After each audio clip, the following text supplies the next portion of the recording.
Xəbərmi YouTube kanalının daimi izləyiciləri, hər birinizi salamlayıram. Kanala abunə olub, videoları bəyənməyi unutmayın.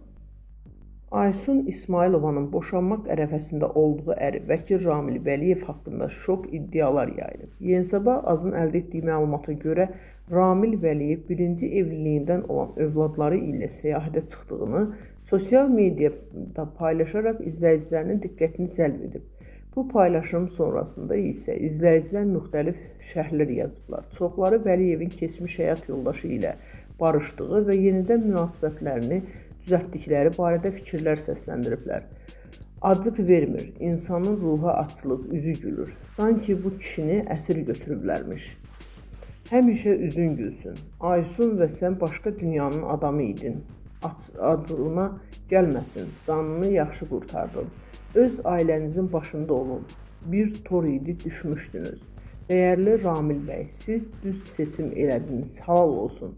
Kimi şərhlər Instagramı bir-birinə vurub. Aysunun fanatları isə bu məsələyə heç bir münasibət bildirməyiblər. Xatırladaq ki, müğənni Aysun İsmailova və həyat yoldaşı bir müddət öncə boşanmağa qərar veriblər. Bu barədə Ramil Vəliyev məlumatı təsdiqləyərək bildirib ki, boşanmanın səbəbi onun kobud və soyuq xarakteridir. O, həmçinin qeyd edib ki, hər iki tərəf nikahın pozulması üçün mediasiyaya müraciət edib. Qeyd edək ki, cütlüyün Sevgi adlı bir qızı var.